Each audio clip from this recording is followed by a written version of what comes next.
Hi Ramya, ఎక్కడికి వచ్చినావు? బేగం బజార్ ఎందుకు? Doll shopping. వావ్. సాను నువ్వు ఎక్కడికి వచ్చినావు? బేగం బజార్ వచ్చినా ఎందుకు? ఏం తీసుకుంటావు? చూడు ఎలా ఉన్నాయో బొమ్మలు, బాగున్నాయి. ఇక డాల్ తీస్తే తక్కువ తీస్తారు.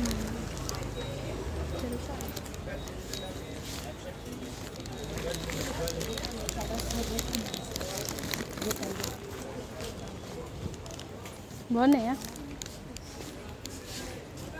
ఇక కుందేరు